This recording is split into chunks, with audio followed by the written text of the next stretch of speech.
you hear if I speak like this? Yes. Okay.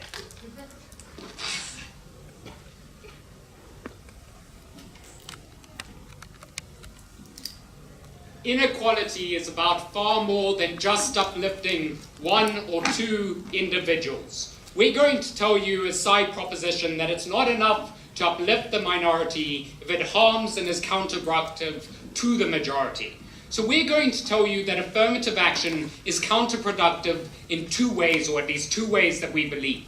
The first is that it hinders the societal discourse that we are currently seeing on a trend towards acknowledging and dealing with past discriminations and regresses it or prevents the same progression that we would have seen without it. The second is that it necessarily takes place of other alternatives that we could have used that would have been far more effective. We're going to show this to you in the following case. Firstly, I'm going to talk about why the wrong people get into the positions and why this leads to perpetuation of the harmful perceptions we currently have within society. Secondly, the opportunity cost that this creates. And thirdly, how this stops discourse. My second speaker will then be extending on how this leads to backlash, no thank you, and capital flight. So, firstly, let's be very clear where we stand in this debate. We're more than happy as side proposition to invest in things that uplift society in general and as a result decrease inequality within that society. So investing in public education that allows people to receive education that they didn't get in the past and then gives them the ability to access opportunities. What we're not okay with is affirmative action. So what is this and what does side opposition reasonably need to defend? Well, affirmative action is things like quotas. Information, positive, no thank you, discrimination, where you actively will allow someone from an oppressed past group into a position, regardless of whether or not they actually have the qualifications for that position. You will have a quota in place. If you don't have people with sufficient qualifications, you've still got to put the next best option into this position. We don't think this is going to be beneficial, as we'll show later.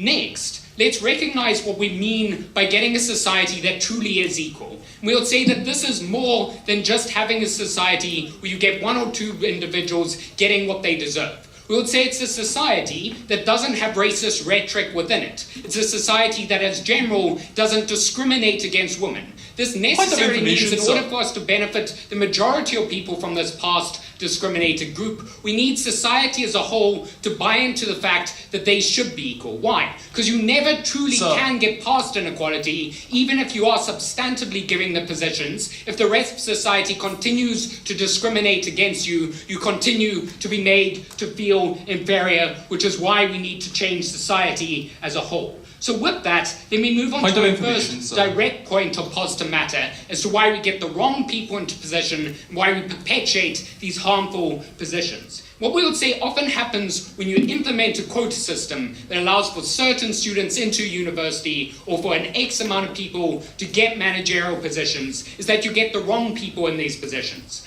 Number of reasons here. The first is that we say that often there isn't enough qualification for those who are being let in, right? So we have a situation here where you often have a case where there was past inequality, where they didn't get sufficient education. Now you necessarily have to have people without the necessary qualifications getting into power.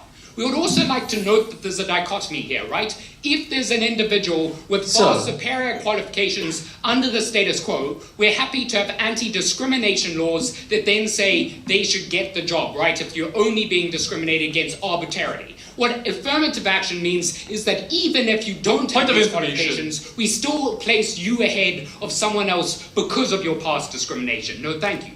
The second is that we would say the reason why you get the wrong people in power is because of the type of perception that those business leaders are going to get. We would say when you have someone within a business who doesn't or currently discriminates against people, what happens when you implement a quota system is they then don't go for the person who is going to be the most prominent leader, they just go for the person who is most likely to toe the line. They go for the person who had the most advantageous person. In the case of BE in South Africa, where it's the person who at least came from a middle-class background, as opposed to he who was most discriminated off. They also don't select on ability as opposed to bias. The third is that you get tokenization. And this means that even if these people are perfectly capable of doing their job, they are inhibited from doing that job when you tokenize them by saying to the rest of society they are only there because of a quota. Why? Because that sends a message to everyone in the workplace that they don't intrinsically deserve to be there. What's more, you also send the perception that even those who got there on merit now are tokens as well. That the only reason the company hired them was not because of ability, but because of the perception within them. What this means is that these people are now actively not listening to them in the workplace. This means it's very hard for them to do a good job, even if they are perfectly capable, because no one takes their leadership seriously. No one ever listens to them when they tell them to do something. They don't give their ideas credit, which means that they have an inability to express themselves and perform well. But what's more, when these people are often inclined to mix up as we combine this, means that there's a confirmation bias, where people continually think that if they mess up, this is because they aren't good enough. This means as soon as they make one mistake, people within that business now see this as confirmation of the fact that they don't deserve to be there. This is perpetuated by the notion when these people sometimes don't have the necessary qualifications as they should have. Yeah. Do you similarly consider financial aid for the poor as counterproductive for equality? Sorry, repeat? Do you believe that financial aid for the poor is counterproductive for equality?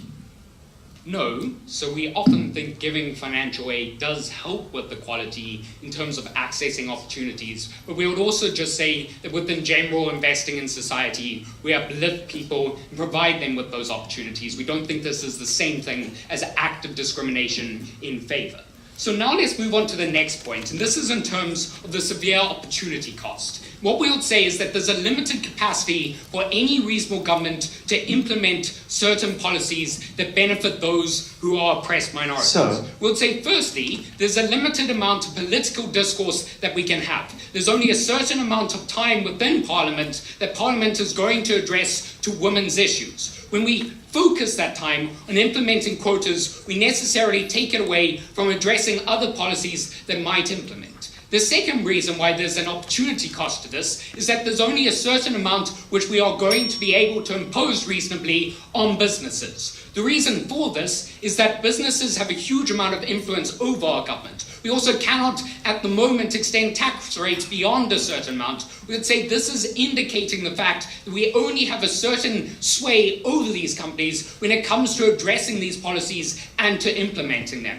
So why is this a negative effect when we take away this capital that we currently have with these companies and instead focus it on things like quotas and affirmative action as opposed to other alternatives? Well, we would say those other alternatives are far more effective. Why? We're talking things about generally increasing tax that allows for more investment into the public system. We're also talking about things like extending corporate social responsibility so businesses provide more training to those of their lowest skilled workers and elevating them and providing more ability for those workers to elevate them within the company. We would say these are far more valuable as they uplift society holistically. They provide that with ability where no matter who you come from, you then have access to these opportunities as opposed to only benefiting those one or two from this previously disadvantaged group who already are the middle class. We would say this is a far better alternative that you lose out when you use side opposition's policy. So because we want to uplift society holistically as opposed to a couple of individuals, I am very proud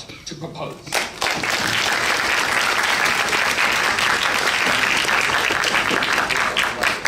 I thank the proposition speaker for his speech. And now to open the case, are the adjudicators ready?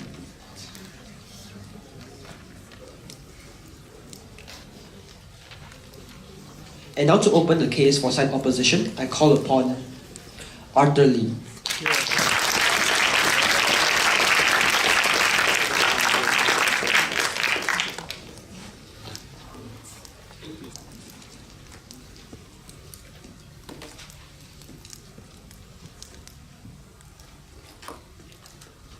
On team opposition, we believe that sometimes it takes the state of action to change the state of man. And that's why we believe that affirmative action has worked in correcting inequality.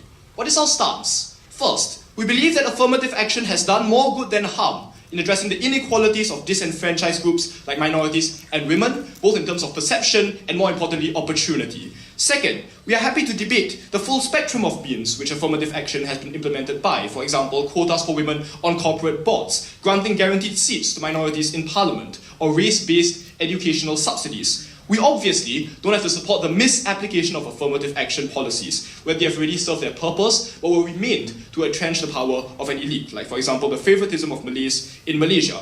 And moreover, we support a whole host of other measures to combat inequality, like for instance, anti-discrimination policies and laws. Affirmative action worked very well in Canada, where there are quotas in universities and parliament for members of the First Nations, reducing the wage gap by 2/3 over the past 20 years. We're going to forward 3 arguments. First, that affirmative action helps create equality of opportunity. Secondly, that it creates equality of perception. And my second speaker will tell you why it creates equality of recourse. But before that, let's deal with their case by asking 2 questions. First, do they really change perceptions? Secondly, is there really an opportunity cost? First of all, about changing perceptions. They said that equality can only come with a perception of equality. And we agree with this to some extent. But what we think is more important is economic upliftment in a tangible way. This is the metric of inequality that they are ignoring. The fact that affirmative action has granted disadvantaged groups food on the table, solid forms of upliftment, the ability to go into schools when otherwise racist interviewers would have cut them out. They can't ignore this metric of empowerment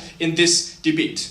And we think that they agreed to that by saying that we want needs-tested subsidies. In a classless society, these are indications that we sometimes prioritize empowerment over perceptions. Okay, I'm going to deal with their case anyway. They first told us about tokenization. You entrench the belief that minorities are inferior. No, we think that what affirmative action does is to change these perceptions over time. You break the myth that minorities are inferior and cannot succeed by showing that they can succeed. For examples like Attorney General Eric Holder in the USA or the Secretary of State Condoleezza Rice, important individuals who did succeed.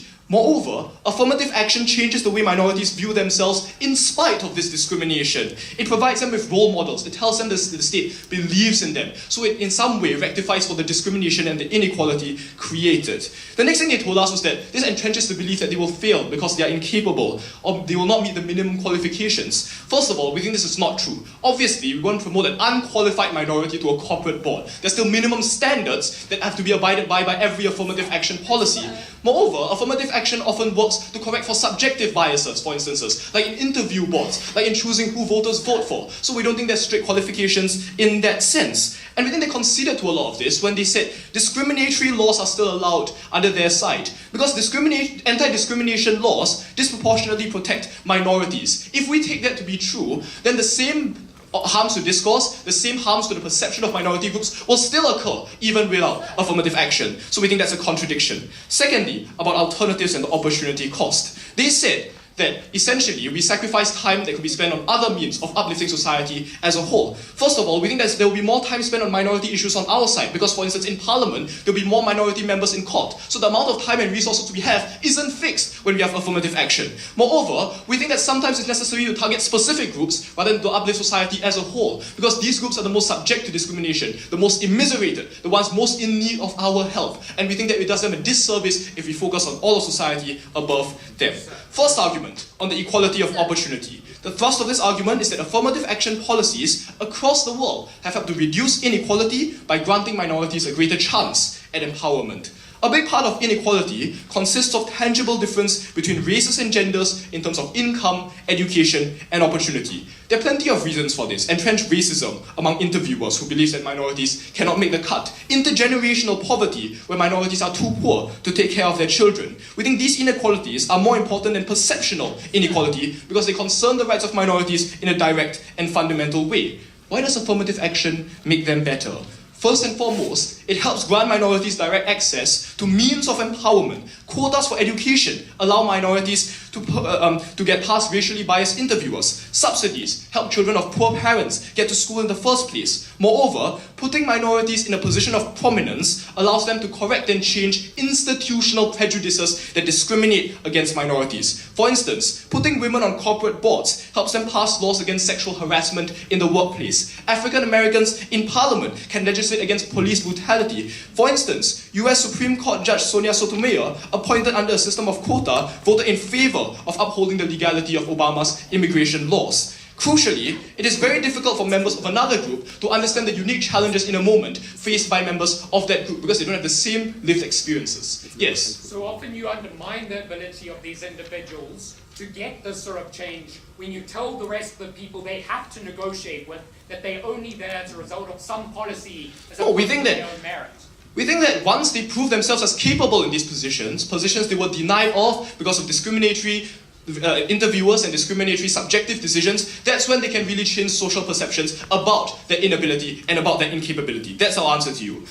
We think that affirmative action has hence across the world created the equality of opportunity. It has allowed for the breakdown of institutional inequality in a manner far more important than correcting for discriminatory perceptions. But I'm going to tackle perceptions anyway in my second argument about how affirmative action creates equality of perception. Here's where I'll clash further with their substantive argument about tokenization. The thrust of this argument is that affirmative action has helped to improve the perception of minorities by other groups and of themselves. A big part of perceptional inequality and discrimination lies in the stereotype that minorities are lazy, that they are useless, that they serve specific roles in society. This comes from an informal segregation where it's incredibly difficult for individuals to interact and break these stereotypes, especially when they're from privileged groups. There are two ways that affirmative action corrects this. First of all, it allows minorities into institutions and positions and therefore helps to humanize them via interaction. It puts them in greater proximity with members of the majority group, breaking the stereotype because majorities get to speak to them as human beings. It's far more likely that politicians won't be racist when they don't come from a racially homogeneous Ivy League system of schools. It's much harder to vilify someone when they are no longer invisible. But secondly, it creates the perception, as I've mentioned, that minorities are able to step into the shoes of important positions without failing. And yes, this is colored by initial distrust. We don't disagree that there will be some initial distrust at the capacity of minorities to hold these positions. But once people start seeing them filling the shoes of politicians, managers, and graduates, and doing their roles competently, we create long-term change in the perception of minorities. Similarly, we help to motivate the minorities themselves because we provide them with role models, people that they can look up to who might have otherwise not existed under a system without affirmative action. For instance, after Condoleezza Rice was appointed under a situation of affirmative action policies, almost 30,000 more African Americans applied to government positions because they were inspired by this role model. Affirmative action tells individuals that the state believes in them, that they can make a difference, and helps to motivate them to achieve higher. Therefore, we help minorities succeed in a world that is stacked against them. We're very proud to oppose.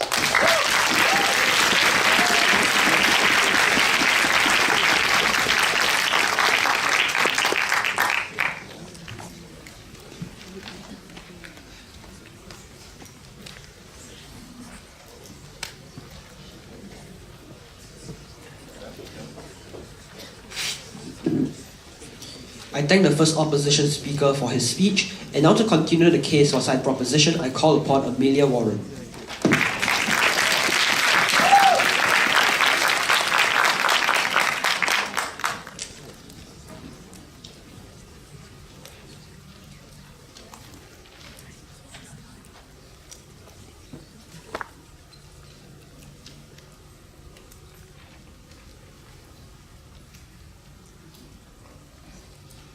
Let's be very clear about something in today's debate. No group has ever achieved any kind of equality without the assistance of society as a whole. That is why when that group is vilified, when that group is obscured, and when that group is perceived as a threat, we cannot get equality, we only get regression. In my speech, I'm going to be speaking about why this perceived threat translates into a lack of capital and why we aggress in terms of the equality that we see in the workplace. But before we do that, there are a number of questions that we need to ask. The first question is how realistically companies are going to react to this and what we're actually talking about. Because what's important for Singapore to understand in today's debate is the worst situations where we can blatantly see that one person is being discriminated against purely because of the color of their skin or their gender. We can fix that through policies like anti-discrimination laws. We can also ensure that people are uplifted from a grassroots level and pour money and funnel funds into making sure that they are upskilled and can get to that position where where those discrimination laws can apply.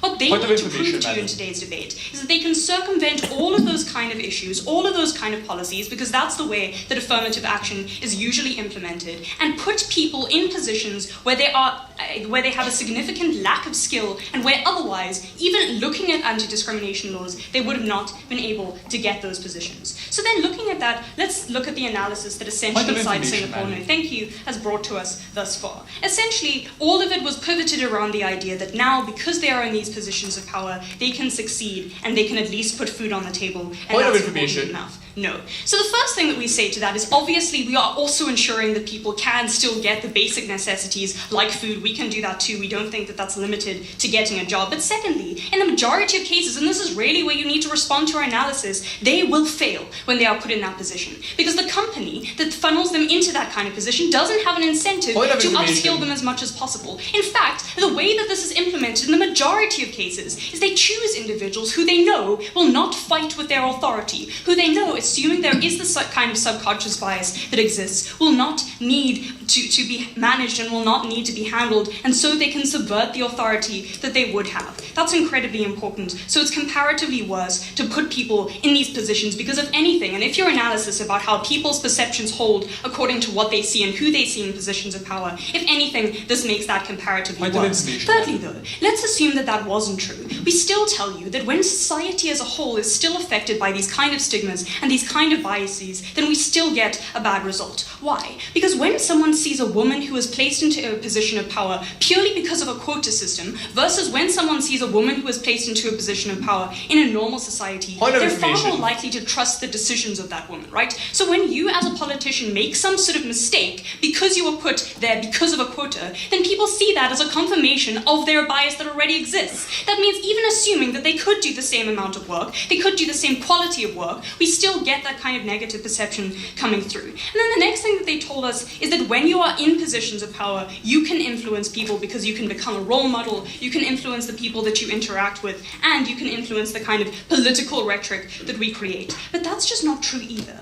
right? And here we need to understand realistically what the opportunity cost here is. Because when you use an incredible amount of your political capital in order to get people into these positions, it means that the rest of society, and generally with political issues, you have to convince people, Point right? of It's not information, just, no madam. thank you, about raising one particular issue. It means that the rest of society doesn't think that it's a problem anymore, right? We gave women quotas. We made sure that other people were denied access to jobs in order to make sure that they were empowered. That's an incredibly extreme action, and it's also one that alienates that group and prevents any kind of discourse further Point of on that information. issue. No, thank you. That also translates, therefore, into little girls hearing that kind of discourse around the dinner table. It means that little girls view like the bigoted politicians speaking about this issue over and over again. In fact, we think the overwhelming perception, if you want to talk about role models, is that they got there based on false pretenses. It's a really good thing when a black man in America is able to become president, not because there's some sort of quota system, but because he was able to do it for himself and not because the rest of society, and not because he needed a white man's help to do so. I'm very proud to say that people can get into these positions of power without needing your Madam. help. But if we're talking about a very racist society or a very sexist society, then putting them there is only going to make things worse. Before I get onto my positive matter, yeah. How do you change social beliefs about minorities when most of them hold low-paying jobs and don't have higher education?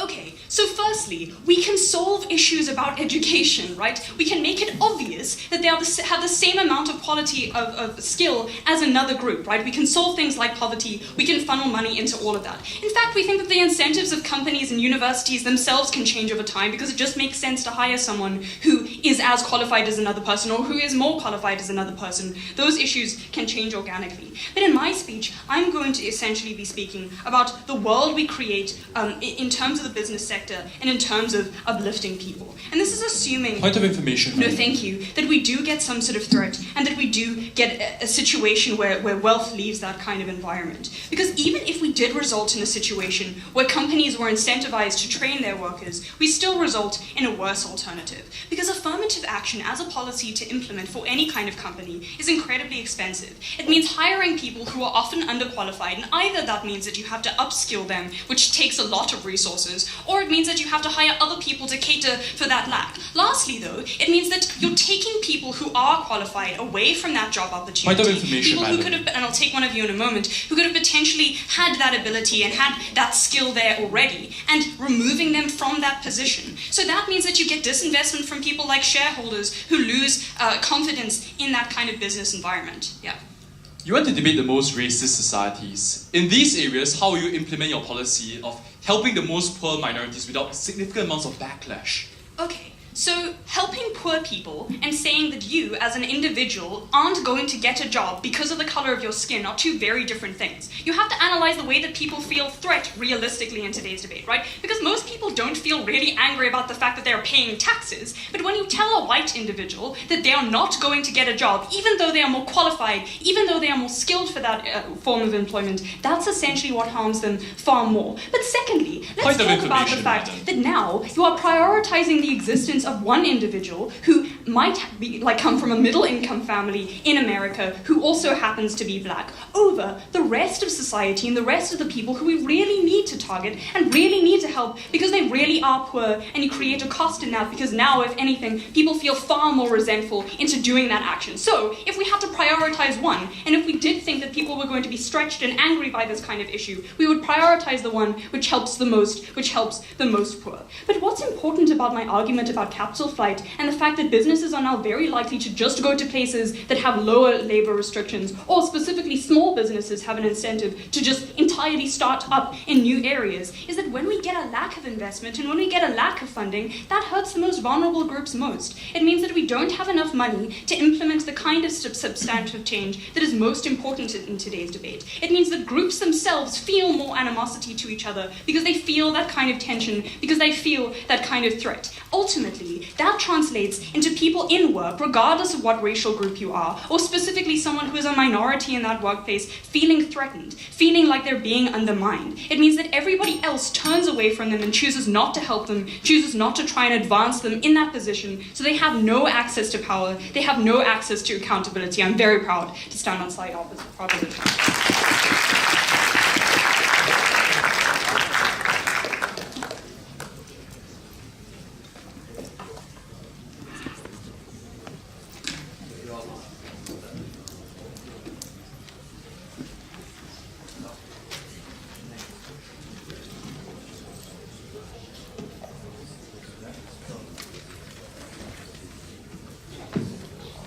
I thank the second proposition speaker for her speech, and now to continue the case for opposition, I call upon Brian Yen.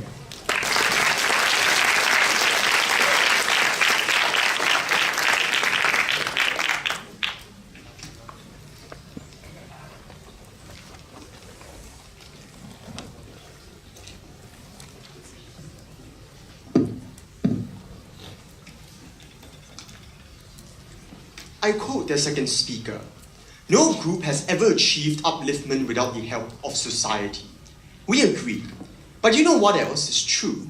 That this has never ever happened without the help of the state. And that is why we're very firm in believing that to change the state of man, we need a state of action. Two questions for the House today.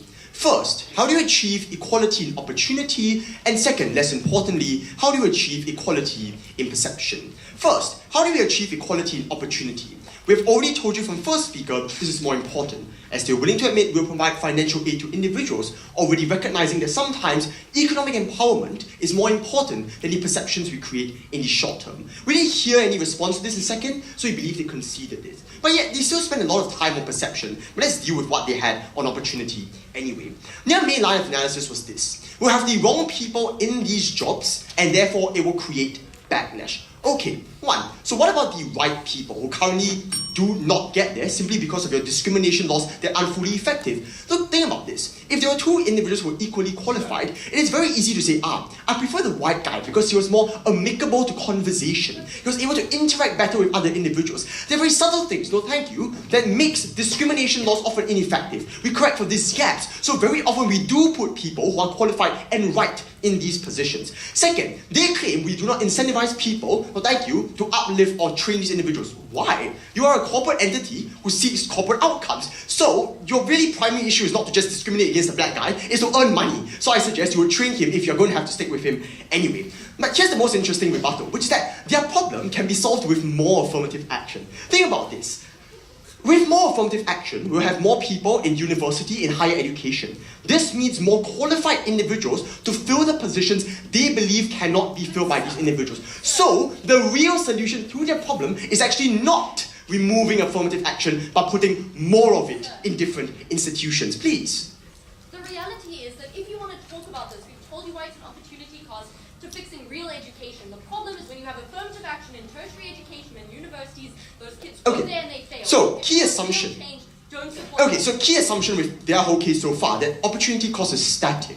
What was my first speaker's analysis? Opportunity cost changes at the point in which you introduce new actors into the equation. What do we mean? So, if you introduce new minority members, new members who were previously discriminated into politics, it is far more conceivable that many of these minority issues will come to the forefront. So, opportunity cost is not static. Their whole analysis was based on this. We believe this can easily take that out. No, thank you. They did not clash with my first speaker's second argument about the soft tyranny of expectations, how people believe that they deserve less, how we break inferiority by creating role models, by allowing people to show that they can succeed. Tangible reasons why we can create opportunity in the long term that did not receive any clash. Second, they said time from other policies will diminish. We told you that it can increase. But more importantly, people can now have a platform to speak up about these issues. Previously, minority members often did not have this vocality to make these issues important. So at the point in which we put them in positions of power, or eventually get to positions of power, we can increase this vocality. We can also expand the kind of policies that are put in place, not just increasing taxation,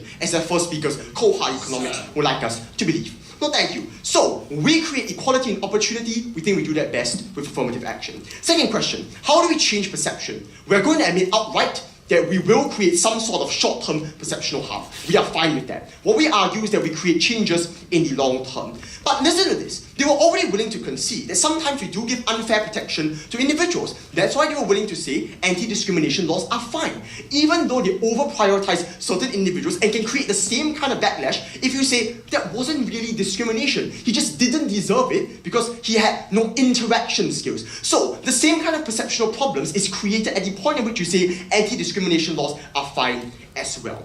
They said they will get there himself. Essentially, anti-discrimination laws is a clash against that. Second, they said they will tokenize his existence. So once again, the solution to this is actually to have more affirmative action laws. Why? At the point in which you have a huge number of individuals in your company, which are minorities, or in your parliament, which are minorities, your interaction with them is more humanistic. You understand them not as invisibles, but as individuals you can interact with. No response from their side. This is important because that is really what changes perceptions, not the informal segregation that is created at the point in which you do not have affirmative action. So that's how we create change in the long term. Last, their argument about capital flight and job loss. Okay, so my second speaker, their case had shrunk only to business, but let's take them down anyway. So, at the point in which you are saying where we can give people job benefits, and you will take this money away perhaps to fund welfare schemes, since you said we'll take tax money to help the poor anyway, the same kind of exchange still happens, the same kind of backlash still happens. So unless you're not going to help the poor in any way, you cannot argue that backlash is a unique harm on our side. But what this really shows is that we prioritize things all the time, very often to help the most vulnerable. So in this case, we do help the most vulnerable, we believe that is fine.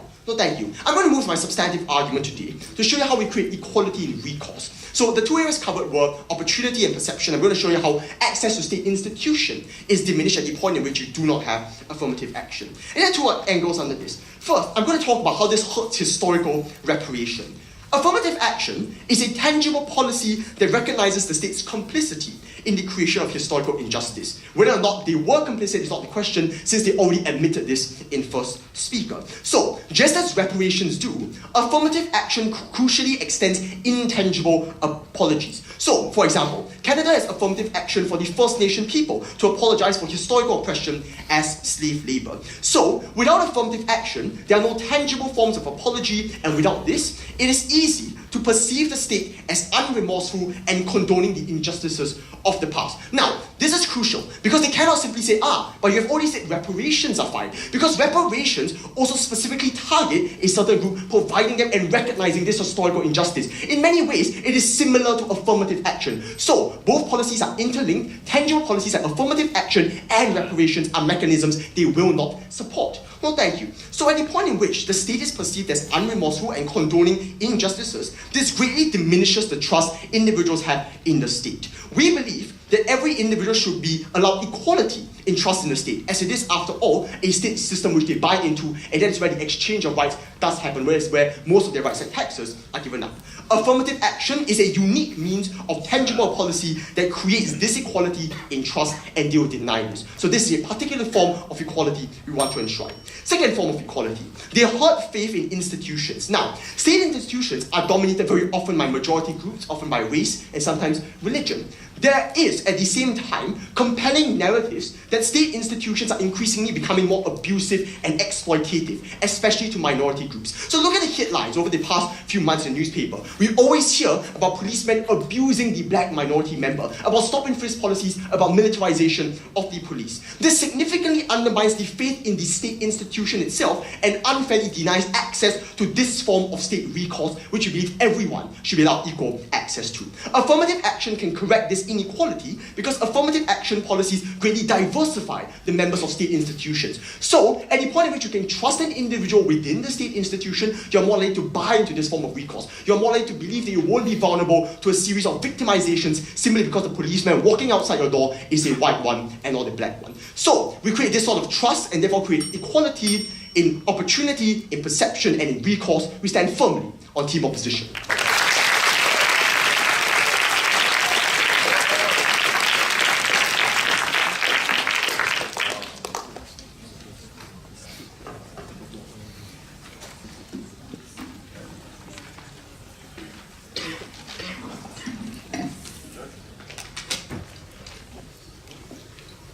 I thank the second opposition speaker for his speech, and now to continue the case for said proposition, I call upon Amelia Warren.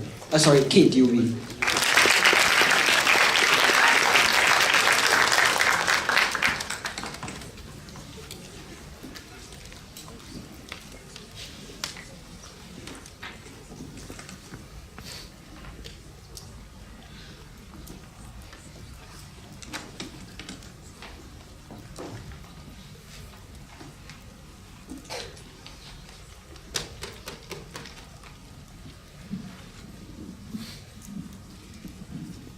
Is this okay?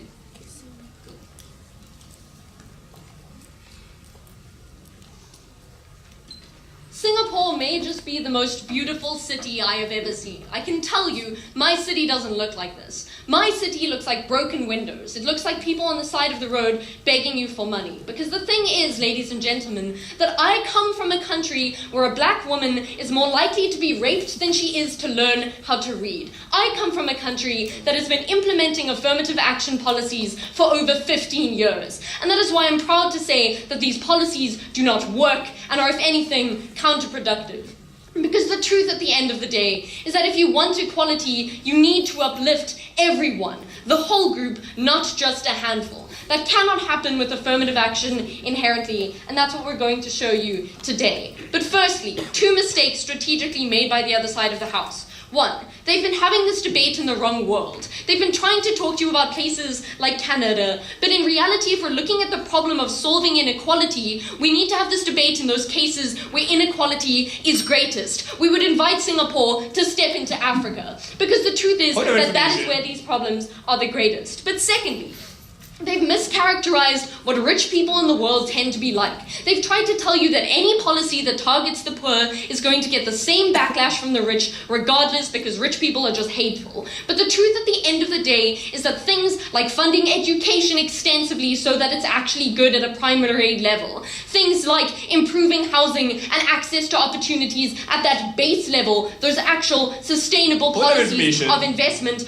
don't make the rich very angry. They're willing to pay tax but they get mad when you take the jobs of their children and of their friends and of themselves. That is when you get backlash. So, now that we actually know what this debate's about, let's look at it in two main questions. One, how does this affect the perceptions and broader upliftment of the whole groups that we're talking about? And two, what does this actually mean for the individuals that we're talking about who would or would not be affected by affirmative action? So firstly, let's look at this idea of perception. And then ultimately, a very big part of their case depended on this argument that when society sees these minorities in positions of power, and when they see them being competent, when they see them being successful, perceptions are going to change. They're going to be humanized. People are going to start to respect them. They'll listen to them in those perceptions. That is basically the core principle at the moment as to why their policy of affirmative action actually works. Let's interrogate whether or not it's true. 5 responses. 1, they're not going to succeed in those positions because they're not actually qualified. They tell us that these individuals are still going to meet a minimum requirement of qualification. Well, we tell you in that case, they're not having this debate where inequality is the worst. Because where inequality is the worst, they can't get into university with the right qualifications because they didn't have primary education. They can't get into jobs with the right qualifications because they couldn't go to the real universities that would provide them with those degrees. If you want to talk about inequality, accept that they don't have the minimum requirements. But secondly, even if that wasn't true, they're less qualified and are therefore more likely to slip up than the individuals that they're talking about. 2, confirmation bias. We're looking at individuals who already have this perception that these individuals can't do the job. What does that mean? It means when they make little mistakes that anyone, assuming they were just as qualified, might make because it's a tough job, everyone believes that it's because they're black or because they're a woman, as opposed to just a reasonable mistake. They hope that we can change this perception, but they can't do it because they require that perception to be changed in the first place. Their logic is circular and it doesn't work. Thirdly, we tell you that if they're going to have this debate in the developed world where individuals are reasonably having the same qualifications anyway, then in those cases anti-discrimination laws can work. If we look at a firm and every single time when they have two people, a man and a woman, both equally qualified, applying for the same job, if they're hiring the man every single time, we can see that there's a problem there and investigate. If you want to have their debate in their world, they lose there too. 4, these individuals, regardless, are likely to do comparatively worse because we've told you why these firms don't have an incentive to train them. 5, even if that was not the case, even if in the vast majority of cases people are successful in these positions, because of the perceptions and biases that societies have, the only stories that people are going to talk about, the only instances that people are going to notice are the times when the black man, the times when the woman slips up. You entrench the damaging perceptions. Because those perceptions are there, you don't make a difference. So the majority of their efficacy is out of this debate. Let's look at their next argument here. They told us that we improve this through the perception of humanization. So in your daily interactions, you start to see them as people and your perceptions about them change. Again, that only deals with a few instances of those who work directly with those within the affirmative action. It doesn't deal with the majority of society. But even in those cases, the opposite is actually true. Because let's look at the nature of the interactions that people have. Because when you're interacting with a guy that's been promoted above you, even though you think you're more qualified, or you're interacting with the guy that stole your friend Pete's job, you're not going to be happily interacting with him, you're going to hate him. And so every interaction you have with him is tainted by that hatred and doesn't result in humanization. In fact, all you do is demonize them and bring the demons onto their home ground. You don't get long-term change. Lastly, they told you you're going to have positive change in the future because once you give them these positions of power, they're able to make sustainable change in the long run. No, that requires them being given a position of power in those firms in the first place. Doesn't happen because of the perceptions we've already outlined. But ultimately, even if it did, it requires those people to listen to them. If you want the politician to get to the top or the parliamentarian to get to the top, people along the line have to respect them. We've already shown you why that's untrue, why the perceptions don't exist, so you don't get long-term change and you get short-term damage. But ultimately, we told you about far more harmful perceptions. About the perceptions that privilege of white people or privilege of men doesn't exist. Because in fact, the women have it easier because they're getting all of our jobs, or the black people have it easier because they're getting all of our jobs. that means they stunt the opportunity to implement other policies. This is important because if we ever want to fix inequality, we need to recognize that no one policy is ever going to do the whole job. But the problem with affirmative action is that it means it's the only policy we can implement because it shuts down discourse, because it creates the belief that the problem is over, and in that way you never get long-term change. Even if you have a few more people in parliament, you still need the buy-in of the rest of society, which you don't get if you implement affirmative action. Go. So we'll implement affirmative action in primary education, secondary and higher education. Why is the solution to renounce any and all affirmative action policies? Okay, so here they just don't tell you what they're lying about what affirmative action is, right? Affirmative action doesn't mean helping the poor. That's a ridiculous definition. We're perfectly happy to improve the schools in poor areas. That's not affirmative action. Affirmative action would be taking away the spot of another person to give the black person an option into, say, primary school, secondary school, etc. That's ridiculous and unnecessary and doesn't change the problem. More affirmative action isn't going to do you any good. It only accelerates the harm that you have. Moreover, they don't even help these individuals they're talking about, because what we needed to hear an engagement from the other side of the house is that when affirmative action is implemented, it doesn't uplift the poorest black person. It uplifts those who are already in the top schools, who happen to have made it through and are existing in the middle class. Don't let them tell you that they're helping people feed their families, because they're not. They're just giving another rich black kid a little bit of a better chance. The truth is, they don't target those who are most vulnerable in these instances. But moreover, if they're going to talk to us about apologies, the truth is that people would be okay with reparations and alternative policies. As I've told you from their characterization of the rich being wrong, people aren't going to reject things like tax. They reject it when you steal their own jobs personally. At the end of the day, if you support the relievance of real inequality, if you support actual change, you support the side that knows what they're talking about, and you support South Africa.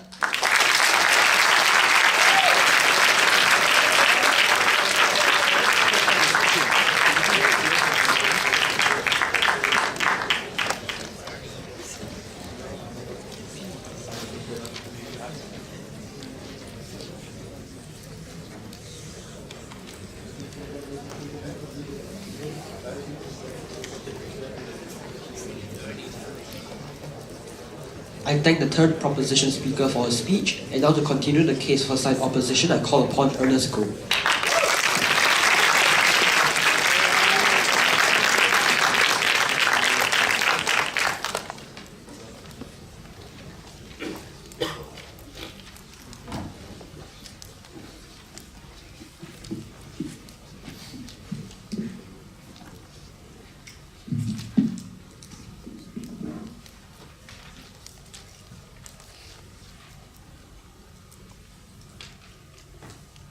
Contrary to what appears to be the case today, Singapore used not to be a beautiful city. Malays used to make up the disproportionate number of prisoners and school dropouts. Indian women were almost always the victims of violent sexual crime. All of that changed when Singapore put into place a GRC system known as the grassroots representation system to forcibly make parties represent these very minorities in political parties. So we thank the third speaker. Singapore is a success story precisely because of this policy. I have two questions. One, do we support equality in opportunity? Second, do we support equality in perception? One, in opportunity. I'm going to take Team South Africa on the highest point. Suppose that the additional woman in parliament is seen as undeserving. Suppose that the one more African American who becomes the Secretary of State is thought to be less capable. Despite all this, I would suggest that the most urgent, tangible opportunities are what minorities need now. And look, they agree with us because we asked them, how about needs-based subsidies, like financial subsidies for the poor? They said, paying tax doesn't make the rich as angry. Are you listening to yourself or reading the news in France, in Greece, where people are rioting on the street for this basis, and you still implement that policy? I suspect you agree with us that financial empowerment sometimes matters more than one more racist man in an already racist society. They say, well, this is not the same because you don't take jobs. Yes, but you take away money that could have been spent in the same way, and money is equally a zero-sum game as much as jobs are. So if you concede that you still do this policy, despite the risk of antagonizing a really bigoted elite, I suspect you concede to this case as well. No, this also does that we will support anti-discrimination policies. Hold on a little moment. Who do anti-discrimination legislations really protect? It isn't an upper class or rich white man, because they don't tend to be the victims. It tends to be the exact same groups of people whom Team Proposition tells us is politically unsound to protect, because now minorities will be discriminated against more. Despite that, they will still support their policy. In fact, If they tell us that it's bad to make rich white men angry because they lose the jobs that were otherwise for their sons, you know this is what exactly anti-discrimination laws do? Because they say if I wanted to hire a less capable white man, not the more capable not the more capable black girl, they will be illegal. So despite that, they support that policy and they don't believe it regressive to equality. No thank you. So on this basis, I think their own caricatures and their own stances on all these issues admit that sometimes socio-economic empowerment matters more than one more racist man in an already racist society. How does our team foster equality and opportunity? First, because we mandate access to these opportunities. We've asked them from the beginning of this debate, but received again no response as to why it's bad that the African American gets to college and escapes poverty. We asked them why it's bad that the woman who's appointed to the board of directors can now earn a decent wage. We've asked them all of these questions, they've never been able to respond to us directly. The only response is, well, this is not about Canada because the problems aren't the same. But they used to be, and that's what's important. The reason why Canada is now a shining example of success is because we try to help the one nation people. That example of how Canada is not in this debate exactly proves our point, that sometimes nations can exit areas of bad race relations with this policy. So yes, it's exactly because Canada is a privileged country that it proves the success of this policy. Next, we also need to say this paves the way for further community empowerment. And look, a lot of their arguments, even though none of their third speech, because they dropped this point, was based on finite political capital. We heard the businesses will get angry, so you won't be able to pass other more important things like anti-discriminatory laws. We heard if we're to help one person, it should not be the really oppressed minority, but the really, really, really oppressed minority. So we've asked them, why is this political capital finite? We've told them that at the point we can put women in parliament, that makes it more likely that we can vote against restrictions on abortion. No thank you. That's exactly what happened with Elizabeth Warren. No response. We told them that when blacks are in parliament, that makes it more likely, no thank you madam, that they can vote against brutal policing policies. Again, no response. So this also takes down their argument that we'll just think the problem is solved. Because minorities in power have every reason to make clear that it hasn't been. And they use that platform and that political pulpit to make it clear to society that a lot more structural reasons exist that inhibit their progress. No. Finally, their attack was, you help the wrong people. You help the really oppressed people, but not the really, really oppressed people. No, thank you. Our response is no, because there are many structural issues that plague a race as a whole that ultimately allowing one person to lobby against means the empowerment of an entire community. For instance, it's very hard to say, well, don't be racist in your brutal anti-black policy, but only for the rich blacks, but not the really, really poor blacks, because that tends to be kind of hard to distinguish. So there are many common struggles that we still think are quite important for us to fight against. Just because we help some, but not every single one of that oppressed group, is not an argument against this policy. In fact, I would suggest it's an argument against having more quotas for more black people. That's our response. Second, even if perception and equality in that respect is important, how does our side foster it better? Team South Africa observed, hold on, that society is discriminatory. We agree. And we've asked them that if we were to debate the most racist societies, what the solution is. We never heard one, but let's be clear what we would do. Before I move on, yes. The problem is when you make restrictions on businesses and rich individuals so strict, they're going to leave your country and you lose out on those options and you can't use that wealth to generate real sustainable... First and foremost, do you know how costly it is to leave a country? Not every single country tends to be really easy to exit after years and years of your base and your economic base being there. So first and foremost, that tends to me to be kind of strange. Second of all, you support anti-discrimination legislation. You support heavy taxes to finance redistribution. I would submit that businesses are more angry on your side of the house than mine. Back to my case. First, we grant people the opportunity to prove themselves. They say no, you tokenize them, you reduce them to individuals who didn't make it on their own merit. Don't be condescending. Minorities can succeed too if they break the perceptions that they are similarly in this fashion disadvantaged. No thank you. And sure, we admit that sometimes they are less qualified than people, but let's be clear, these are not intrinsic problems, they are structural problems. And consequently, when we give them the opportunities they need to flourish and to prove themselves, no thank you, these are barriers that can be breached. The response is, well, but you support minimum requirements. Our response is first and foremost, if those minimum requirements are not being met, that's an indicator that we need even more of this policy so that people who need the minimum requirement of primary school can actually go to primary school. So if your problem is that you don't have something, we'll implement the same policy there. And that's what has been done. Because no country in the world is as naive as to believe that a black person benefits when the minimum requirements having a high-paying job in the best job in the world or in the best corporation. So that's our response to them. Furthermore, we will point out that, sure, you might not have the exact same university degree, but that by no means prohibits you from success. There exists a range of other ways to achieve that success, like on-the-job training, which is an incentive of every single corporation. Now that they have to hire an individual of that race, there is absolutely no reason why they would deliberately make him economically unproductive. It would seem to me to be in the interest and the profit incentive of a corporation to do the best they can with the restrictions that we place. And that's why I think it's very likely that they will not be deliberately discriminatory. They will say, this is a person who's here to stay, and regardless of what you think about him, he has to be here because of our policy. And consequently, it's a lot more likely that they will train him, that they tell people not to be discriminatory against him, with the exact same policies that Team Proposition supports. We're quite happy to enforce them as well. But our final question then is, what is their alternative? Because they tell us that these are racist societies with confirmation bias. They only notice the occasional woman when she slips up. This seems to be a problem that afflicts their side as well, because many women, the few women who get there, lack the support structures because they are a minority. They feel it even more. The difference is on our side, where many other more success stories, like Condoleezza Rice, examples we gave you as early as our first speaker,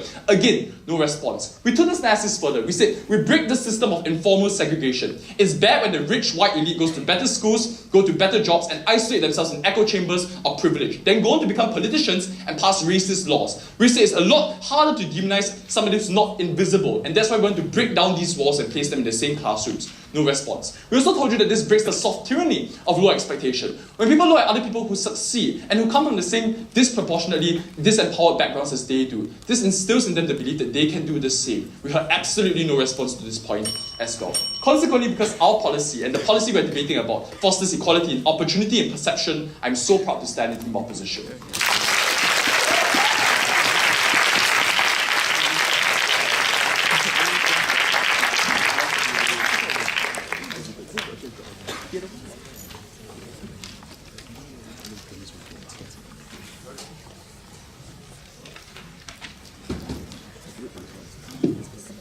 I thank the third opposition speaker for his speech. We will now move on to the team's 4-minute concluding reply speeches.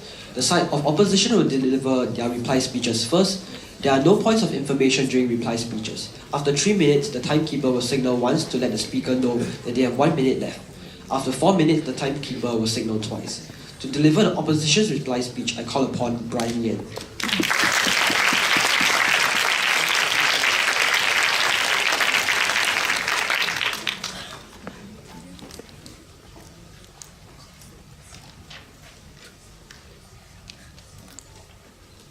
Sometimes the best indicator of when we know a team has lost a debate is when they choose to drop an entire argument we ran in first, emphasized in second, and again in third, but never really heard any response to. Sometimes we know a team has lost this debate when their anchoring point from first speaker was lost somehow in third, and the second speaker's argument was only brought back in a POI to third opposition.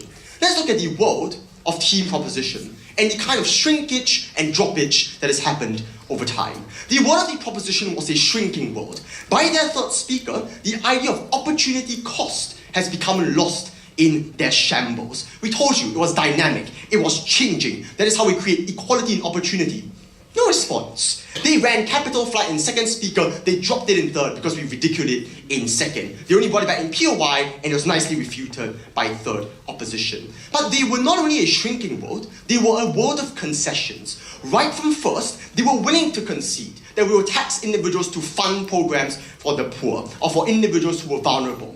We will provide financial aid to individuals who needed it. So they knew that upliftment was important. They knew that upliftment sometimes could come at the cost of short-term perceptional harms. And yet we ask, why is it their third speaker spent literally 0 seconds on the idea of upliftment with the creation of jobs? They believed in anti-discrimination laws and admitted that sometimes we prioritize the vulnerable in the creation of a nation state. We heard no response to these concessions. They were a world that lacked responses. We told you about increasing political attention onto key issues, increasing time spent on these issues to change the way we see politics, to change the way we approach social policy. No response. We talked about role models. We talked about the soft tyranny of low expectations. We talked about creating firm economic upliftment, all of which was run in first speaker, no response on their side. They were a world, most primarily, amongst all this, that lacked a comparative. Because they would want the single black man to enter into a firm on his own accord, without the support structures that he needs, falling prey to the same confirmation bias, to the same racism that constantly exists because they believe it's institutional. We proposed a community. We proposed a structure. The world of the proposition was not only unresponsive, was not only shrinking, they did not even know what they were fighting for. Let us move away from the world of the proposition and look at the more promising world of the opposition, where we believed in creating equality in opportunity, by tangible upliftment. And you know what? They asked, that's only for the rich black kid. Okay, we'll have more affirmative action policies. We'll just put in more in place for individuals who are poor and at the same time a minority member. We believe in creating equality in perception, creating role models for you to look up to, like Condoleezza Rice, removing the soft tyranny of low expectations, your own belief that you deserve to be in this kind of position. We break inferiority when we give individuals a platform to show that they can succeed. That is how we create equality in perception.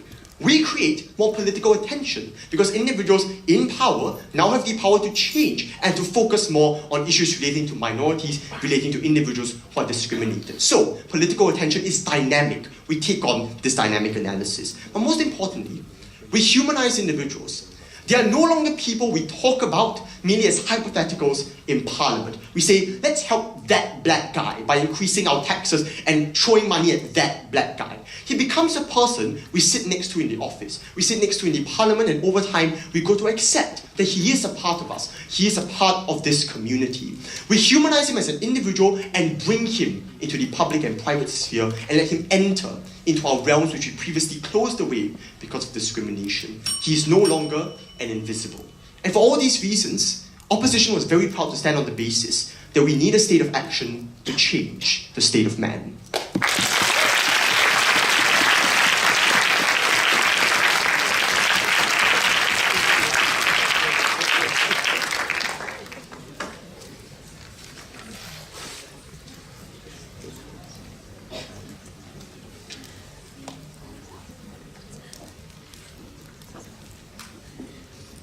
And now to conclude the case for side proposition and the debate as a whole, I call upon Amelia Warren.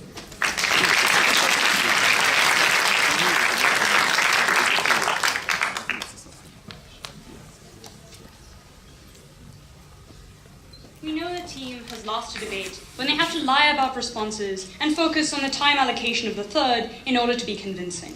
Because to tell a society that everyone deserves a chance is very different to telling a society that one group will receive that chance and will receive that allocation every single time. I'm going to ask 3 questions. Firstly, how do we change the perceptions of the powerful in today's debate, which is the most important? Secondly, how do we change the positions of the vulnerable? And then lastly, which world, assuming both were true, would we prioritize? So under the first question, we think that this is the most important question that we have to ask, and one that Singapore has already lost in their concession, that the perceptions of people who are currently in power are going to degenerate, and they are going to result in a lot of anger and a lot of backlash. The reason that this is the most important concern is because you cannot achieve any kind of equality if the people who are currently in power don't want you to. But secondly, you cannot achieve equality for the whole of society and for people who are not even necessarily going to get these kind of work and going to get these kind of jobs unless you have some sort of compliance from everyone else. And essentially what we told you is that where there is a real problem of inequality, there is also a real lack of skill. That means that people who are getting positions are taking those of other people who think that they're more qualified because they see themselves as more qualified. That results in a lot of anger. Secondly, though, when we're talking about a more developed world situation, it means that we could solve those kind of issues very easily comparatively by simple legislation like the anti-discrimination laws. But secondly, even if we're assuming that the people who are going into these jobs can do exactly the same thing, we still say that this kind of policy is harmful because the confirmation bias that you create, every single mistake you make is maximized and made to me seem more important. Essentially what they told you is that you can see that your biases are wrong because you can see people who are qualified and they are humanized in that way. So to that, we just say that that's not true. It's unlikely that you're going to either get into positions of power where you can reasonably influence people. Look at all the incentive analysis we gave you of companies. Secondly, though, we tell you that if it's unlikely that you as a company are going to spend that much more time, that much more money upskilling people, reasonably, you're just going to pass them over and undermine the authority that they have. Lastly, though, this is far more likely to result in a backlash given the fact that we are prioritizing one group to the cost of another. That's very different from saying that everybody deserves some sort of equal chance that we get through a mechanism like like taxes. And essentially the response that they had was that the rich people would be angry with taxes as well, so it's not really a problem. So to that we say, obviously it's a far less personal anger that we create, so it's less likely to be that persuasive. But secondly, let's take a step back and assume that under both scenarios, the powerful people in society are going to get very angry, right? So reasonably, we can either raise taxes and try to provide people some sort of equality from the ground up, or we can implement these kind of policies and continue to see a repetition of the kind of mistakes that society has seen in the past. In that situation, every single time, we would prefer the side on side proposition, because that is the one that provides people with actual opportunities to achieve and not just their tokenism that they imply. So the next question then is, do we really change the position of the most vulnerable? And firstly, we told you we're not talking about the most poor, we're not talking about the most unequal, and obviously that doesn't solve the problem. Secondly, we're not talking about the majority of people, and thirdly, we're not talking about people who are going to get a position of power. Fourthly, that when we're talking about a situation where capital flight is going to result because businesses feel so significantly limited, it's very likely that they're just going to go to other areas, and that limits our ability and access to funding. Essentially what they say is at least they get some money, and now they get the capacity to influence, and they can bring things up like political issues for women. So obviously we can change in terms of the long term, the ability for these kind of groups to get money and to get these positions of power. More than that though, the important thing here is that the only way that society as a whole can adapt and change is if those political issues are actually taken seriously and not seen and dismissed as something that is already catered to. You need to appeal to people in today's debate, not just to the structure. I'm very proud to stand with side proposition.